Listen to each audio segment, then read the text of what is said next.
My brother married my ex while I was deployed, but karma had the final word. I returned from my 14-month deployment in Afghanistan to discover my brother had not only been dating my ex-fiancée Sarah, but they were now married and expecting a baby. The betrayal hit me like a physical blow, but what unfolded over the next year proved that sometimes life has its own way of balancing the scales. I never thought I'd be writing one of these posts, but I need to get this story off my chest. It's been 2 years since everything happened, and I'm finally in a place where I can talk about it without feeling like my insides are being shredded.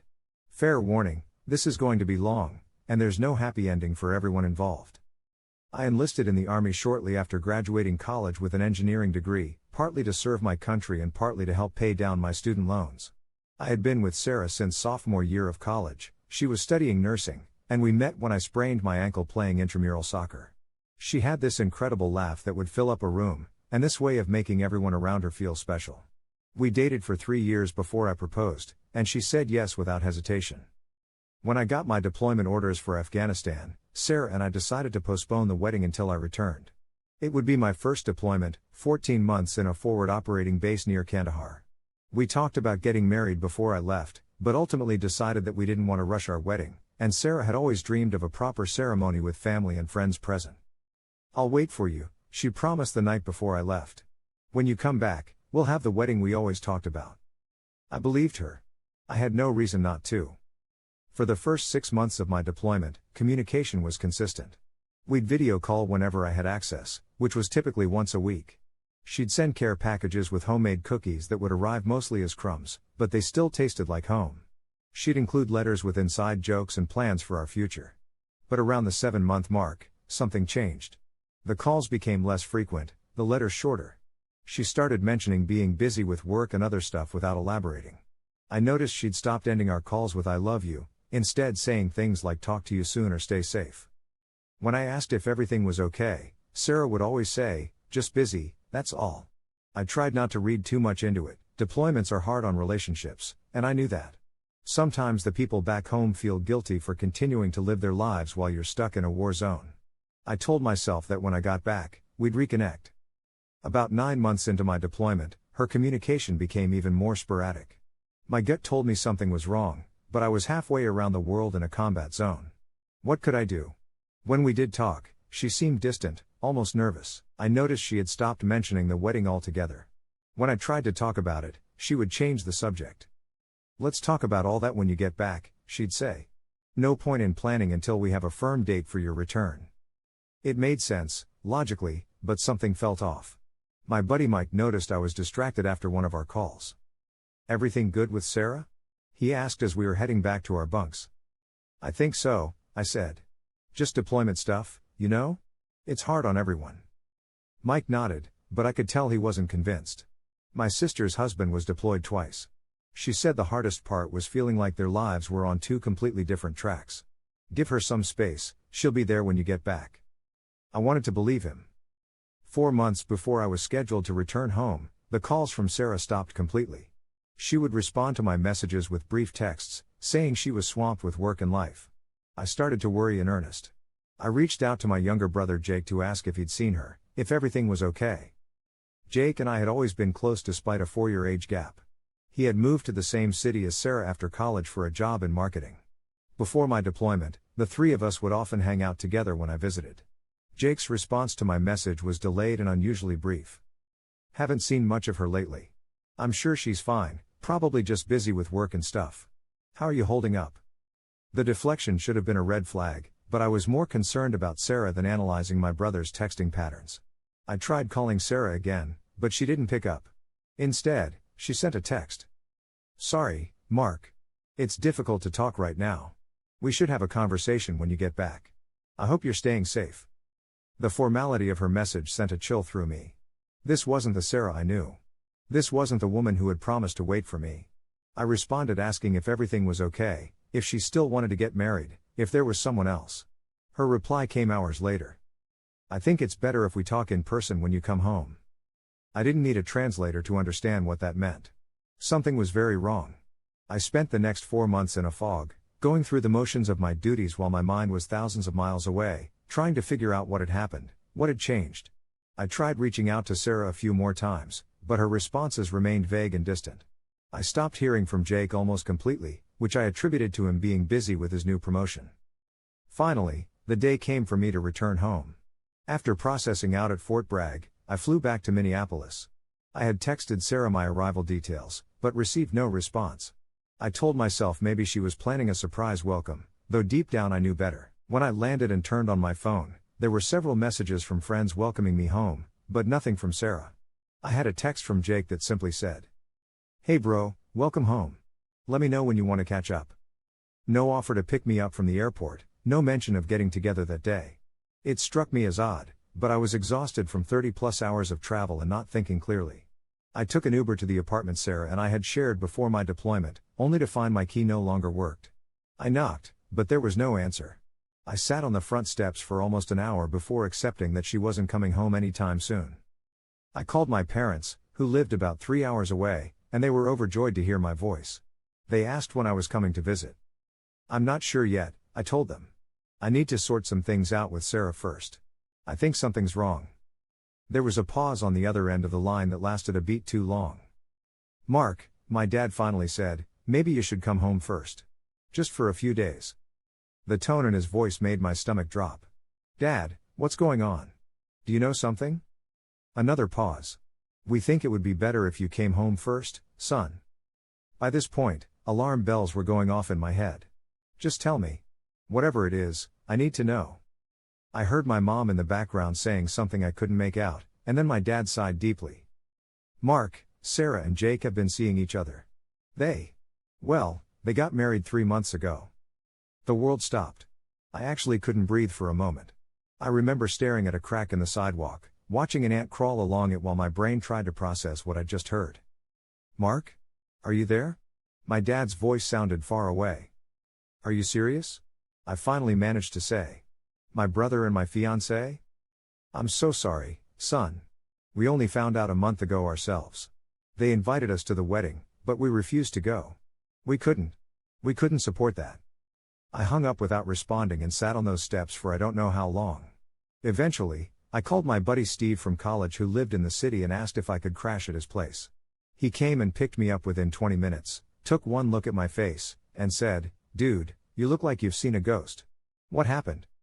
I told him what my dad had said, and he let out a string of curses that would have made our drill sergeant proud. I knew something was up with Jake and Sarah, he admitted as we drove to his apartment. "I saw them together at Riverfront Bar about 8 months ago, looking pretty cozy. I tried to call you but couldn't get through, and then I convinced myself I was overreacting. I should have tried harder to reach you, man. I'm sorry." I spent the next 3 days at Steve's place, alternating between rage, disbelief, and a hollow emptiness that felt like it would never go away. I didn't respond to Jake's messages. I didn't reach out to Sarah. I just existed in a state of shock, trying to comprehend how the two people I trusted most in the world could do this to me. On the 4th day, Jake showed up at Steve's apartment. "Your brother's downstairs," Steve said, looking uncomfortable. "He's been calling me nonstop. Says he needs to talk to you." "Tell him to go to hell," I replied. Steve hesitated. "Look, I'm the last person to advocate for that snake, but maybe you should hear what he has to say. If only so you can tell him to his face what you think of him." After some convincing, I agreed to go downstairs. Jake was standing by his car, looking simultaneously nervous and defiant. He'd grown a beard while I was gone, and was dressed better than I remembered, designer jeans and a button-up shirt that probably cost more than my entire military-issued wardrobe. "Mark," he said as I approached, "I've been trying to reach you." I cut him off. What could you possibly have to say to me that I would want to hear? He had the audacity to look offended. "I think I deserve a chance to explain." "Explain what?" I was almost shouting now. "Explain how you married my fiancée while I was deployed? While I was getting shot at defending our country, you were what, comforting her? Taking her out to dinner with my money? Sarah had access to my bank account, something I now deeply regretted." Jake's face flushed. "It wasn't like that. It just happened, okay? Sarah and I didn't plan this. We were spending time together because she missed you, and things evolved." Evolved? I couldn't believe what I was hearing. Things don't just evolve into marrying your brother's fiancée, Jake. That takes multiple deliberate decisions. Multiple betrayals. "Look," Jake said, lowering his voice, "Sarah was lonely. You were gone, and she needed someone. It started as just friendship, But we realized we had feelings for each other. We tried to fight it, but you just couldn't help yourselves? I interrupted. Save it. Where is she? Why isn't she here explaining herself? Jake looked down at his shoes. She's at home. She's pregnant, Mark. 3 months along. If I thought I couldn't feel any worse, I was wrong. The timeline meant they had gotten married because she was pregnant.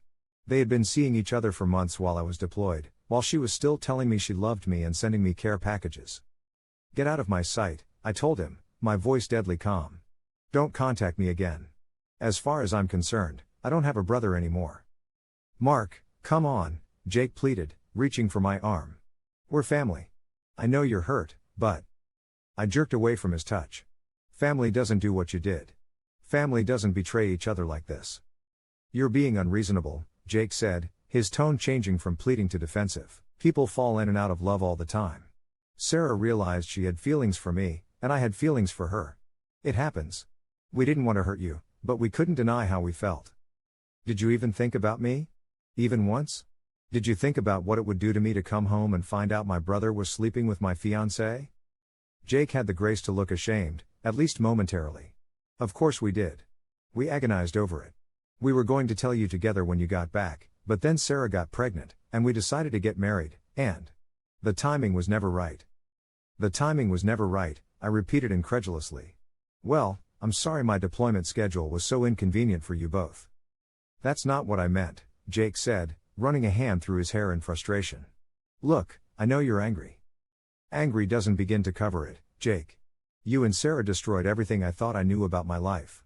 I was fighting every day to stay alive so I could come home to her, and all the while, she was building a life with you. I'm sorry, he said, but the words sounded hollow. I really am. But Sarah and I are happy together. We're having a baby. Can't you try to understand and be happy for us? I stared at him in disbelief.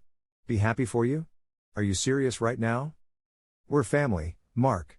At some point, you're going to have to accept this and move on. Move on? I took a step toward him, and he actually backed up. You want me to just accept that my brother and my fiancée betrayed me in the worst possible way and move on? Like it's that simple? What do you want me to say? Jake threw his hands up. It happened. We can't change it.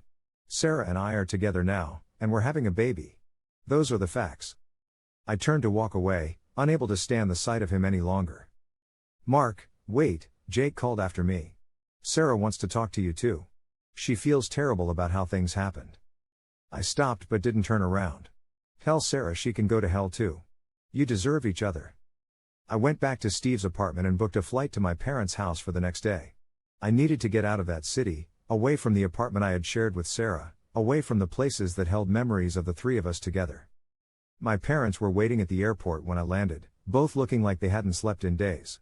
My mom hugged me for a solid 5 minutes, crying quietly into my shoulder. My dad, not usually demonstrative, hugged me tightly and said, "We're here for you, son. Whatever you need." The drive home was quiet. I stared out the window at the familiar Minnesota landscape, fields giving way to small towns, then back to fields again. I kept thinking about how many times I had made this drive with Sarah beside me, her feet up on the dashboard despite my complaints, singing along to whatever was on the radio. Jake called, my dad finally said as we neared our hometown. He said you refused to talk to Sarah. I have nothing to say to either of them, I replied. My mom turned in her seat to face me. We support you completely, Mark. What they did was unforgivable. We told Jake as much. You've talked to him? I asked, surprised. My dad nodded, his eyes fixed on the road. He called us after you enlisted, started coming around more. We thought he was just being a good son, keeping us company while we worried about you. He shook his head. We had no idea what was really going on until they announced they were getting married. We refused to attend the wedding. Your mom told Jake he was making a terrible mistake. He didn't care, my mom added, her voice tight with anger. He said he was in love and that sometimes these things happen. I laughed bitterly. That's almost exactly what he said to me. Your brother has always been selfish, my dad said, surprising me with his bluntness. But I never thought he would do something like this. I raised you boys better than that. The next few weeks at my parents' house were a blur. I slept a lot, trying to process not only the betrayal but also the adjustment back to civilian life. My parents were careful around me, giving me space but making sure I knew they were there. I started going to the VA for counseling, talking to a therapist about both the deployment and what had happened with Sarah and Jake. About a month into my stay, I received an email from Sarah. I almost deleted it without reading, but something made me open it. "Mark," it began, "I know you probably hate me, and you have every right to. What Jake and I did was inexcusable. I didn't plan for any of this to happen. When you left, I was so lonely, and Jake was there for me. We started spending time together as friends, but over time, it became more. I should have been honest with you as soon as I realized my feelings were changing, but I was confused and afraid of hurting you. By the time I knew I had truly fallen for Jake, I didn't know how to tell you when you were so far away in such a dangerous place. I told myself I would wait until you got back to break things off properly, face to face. But then I found out I was pregnant, and Jake and I decided to get married. I know the timing couldn't have been worse, and I'm truly sorry for the pain we've caused you. I hope someday you can forgive us, or at least find peace. You deserve to be happy, Mark. You deserve someone who loves you the way you loved me." I read the email 5 times, each time feeling a different emotion: rage, grief, disbelief, and finally, a cold emptiness. I never responded. I stayed with my parents for 3 months, using my accumulated leave time to figure out what I wanted to do next. The Army offered me a position at Fort Leonard Wood in Missouri as an engineering instructor, and I accepted. It would give me purpose and, equally important, distance from Minnesota and all its painful memories. The night before I left for Missouri, my dad found me sitting on the back porch, staring at the stars. "Your brother called again," he said, sitting down beside me. "He wants to know if you're ever going to speak to him again." "What did you tell him?" My dad sighed. "I told him he would be lucky if you ever did, and that some betrayals can't be forgiven." We sat in silence for a few minutes before he spoke again. "You know, Mark, when you were kids, Jake always looked up to you. Always wanted what you had. Your toys, your friends, your achievements." He paused. "I should have seen this coming, should have raised him better." "This isn't on you, Dad," I said. "Jake made his choices. So did Sarah." My dad nodded, then patted my shoulder before heading back inside. I stayed out there for hours, thinking about what he had said about Jake always wanting what I had. It made a sick kind of sense, but understanding the why of it didn't lessen the pain or the anger. I moved to Missouri and threw myself into my new job, teaching engineering principles to fresh-faced recruits. I started going to the gym regularly, running until my lungs burned, lifting weights until my muscles screamed. Physical pain was easier to deal with than emotional turmoil. I made a few friends, went on a few dates that led nowhere, and slowly started to rebuild my life. About 6 months after I moved, I received a call from my mom. "Jake and Sarah had the baby," she said. "A boy. They named him Jacob Jr." "I don't want to know," I told her. "I understand," she said. "I just thought you should hear it from me instead of finding out some other way." I appreciated her thoughtfulness, but the news reopened wounds that had barely begun to heal. That night, I broke my rule about not looking at social media and searched for Jake's profiles. His Instagram was full of pictures of the new baby, Sarah holding him in the hospital, the 3 of them at home looking like the perfect family. The comments were full of congratulations, friends and colleagues offering their best wishes, completely unaware of the betrayal that had led to this happy family. I closed the app and deleted it from my phone, promising myself I wouldn't look again. A year after I moved to Missouri, I met Ellie at a rock climbing gym. She was a physical therapist who worked with veterans, smart and funny with a no-nonsense attitude that I found refreshing. We started dating, and for the first time since I'd returned from deployment, I felt something like happiness. Ellie knew about Sarah and Jake. I'd told her everything on our 3rd date, wanting to be completely honest about my baggage. "That's not baggage," she'd said when I finished the story. "That's trauma. And it's not something you have to apologize for or hide." Her understanding gave me permission to heal at my own pace, without feeling like I needed to rush the process or pretend I was over it when I wasn't. We took things slow, building a relationship based on honesty and mutual respect. About 6 months into our relationship, I received a call from my dad. He rarely called, usually it was my mom who kept in touch, so I knew something was wrong. "Jake's been arrested," he said without preamble. "For embezzlement. He was taking money from his company, apparently has been for years."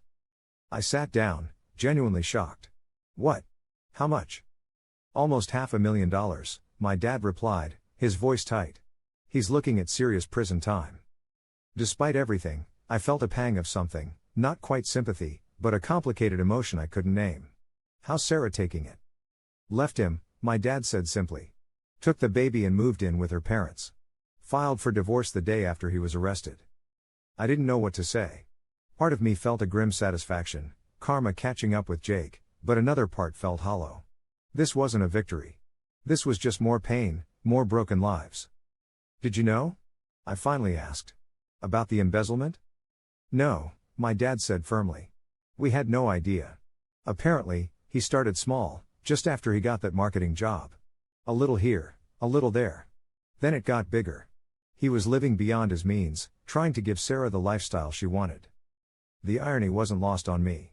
Jake had betrayed me to be with Sarah, and now he'd betrayed his company to keep her, only to lose her anyway. I'm going to the arraignment tomorrow, my dad continued. Your mother refuses to go. Says she can't bear to see him in handcuffs, even after what he did to you. He paused. I'm not asking you to come. I just thought you should know. Thanks for telling me, I said. Let me know what happens. After we hung up, I told Ellie what had happened. She listened without interrupting, then asked, how do you feel about it? It was a simple question, but I didn't have a simple answer. I don't know, I admitted.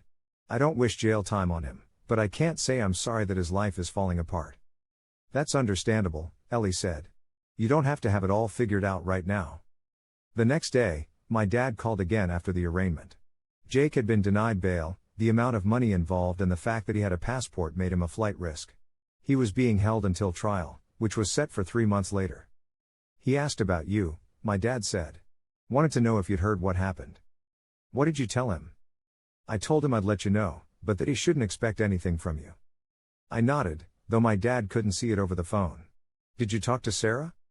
She wasn't there, my dad replied. Your mom called her parents. They said she's devastated, feels like she's been betrayed all over again. Apparently, Jake had told her the money was from bonuses and a small inheritance from his godfather.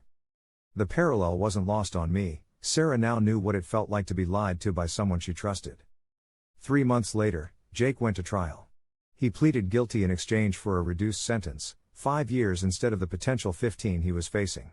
My parents went to the sentencing hearing. I didn't. I still wasn't ready to see him. 2 weeks after Jake began his prison term, I received a letter from him, forwarded through my parents. Mark, it began, I know I'm probably the last person you want to hear from, and I wouldn't blame you if you tore this up without reading it. But I hope you'll give me these few minutes to say what I should have said 2 years ago. I'm sorry. Those words are completely inadequate, but they're true. What I did to you was unforgivable. I betrayed you in the worst possible way, and I've spent the last year trying to convince myself that it was justifiable, that it was about love and not about my own selfishness. It wasn't until I was sitting in a jail cell, having lost everything, that I finally admitted the truth to myself. I was jealous of you. I always have been. You were smarter, more athletic, more driven. You found Sarah first, beautiful, kind Sarah who everybody loved. And instead of being happy for you, I resented you for it. When you deployed, I saw an opportunity to take something that was yours, to finally have something you wanted. I told myself it was love, but it was possession. It was wanting what my big brother had. And now I've lost it all anyway. Sarah's gone. My freedom's gone. My job, my reputation, my future, all gone. And worst of all, I lost my brother. I'm not asking for forgiveness, I don't deserve it, and I know it's too much to ask. I'm just finally admitting the truth. I was wrong. Completely, utterly wrong. And I'm sorry. I hope you're happy, Mark. I hope you've found someone who deserves you and that you've built a life that brings you joy. You deserve that much, at least. Your brother, Jake. I reread the letter several times, emotions churning inside me. It was the first time Jake had admitted the real reason behind his betrayal, and while it didn't undo the pain he'd caused, there was a kind of closure in his honesty. I debated for weeks about whether to respond. Ellie, ever supportive, told me there was no right answer, only what felt right to me. Finally, I wrote back with a short note. Jake, I received your letter. I appreciate the honesty, even if it comes too late to make a difference. I don't forgive you, I'm not sure I ever will, but I acknowledge your apology. I hope you use your time inside to become a better person than the one who betrayed his brother. Mark. I sent it through my parents, not wanting Jake to have my address. I didn't expect a response, and I didn't get one.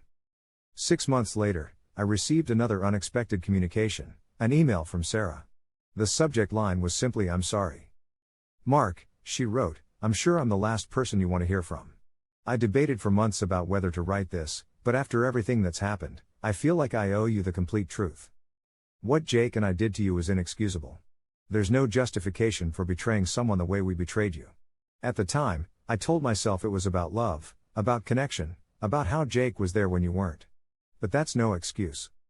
I've had a lot of time to reflect since Jake's arrest. The shock of discovering he had been lying to me for our entire relationship made me realize how you must have felt when you discovered our betrayal. The irony isn't lost on me. I chose the brother who turned out to be a criminal over the brother who was serving his country. I chose wrong, and I've paid for that choice. I want you to know that I truly did love you when we were together. What changed wasn't my feelings for you but my own character. I became someone I never thought I'd be, someone who could betray a good man, someone who could take the easy path instead of the right one.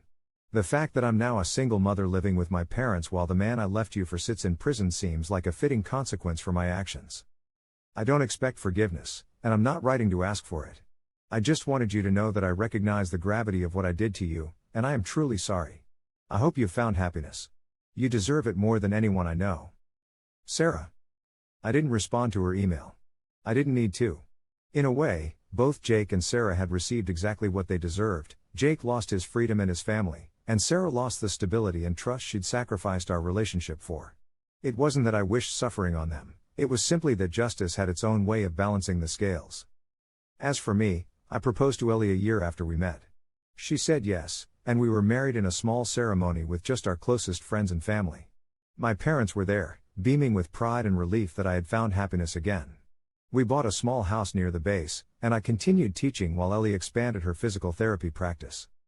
I never resumed contact with Jake, though my parents occasionally updated me on his situation. He was a model prisoner, they said, teaching marketing skills to other inmates and participating in rehabilitation programs. Sarah eventually moved out of her parents' house and found a job as a nurse at a clinic in a different part of Minnesota. They had minimal contact, just enough to coordinate Jake's occasional visits with his son after his eventual release. I still think about them sometimes, not with the burning anger I once felt, but with a distant sadness for what could have been. In my darkest moments overseas, I had dreamed of coming home to Sarah, of starting a family with her, of growing old together. That future was stolen from me, not by war, but by the two people I should have been able to trust most. But life has a way of revealing the truth about people, and perhaps I was luckier than I knew. Instead of spending my life with someone capable of betrayal, I found Ellie, strong, honest, compassionate Ellie who loved me not in spite of my scars but because of the strength it took to bear them. 2 years after our wedding, Ellie and I welcomed our daughter, Grace. As I held her for the first time, I realized that the path that had seemed so devastating had led me exactly where I was meant to be. The betrayal that once defined me had become merely a chapter in my story, not its conclusion. I never told Jake about Grace. Some bridges, once burned, cannot be rebuilt.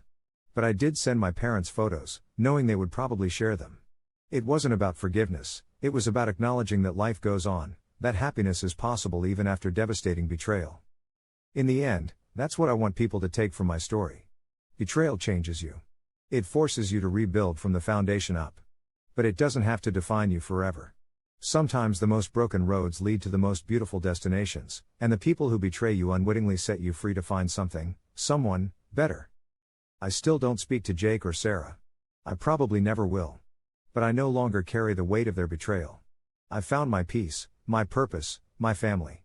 And in the grand accounting of life, I'm the one who came out ahead.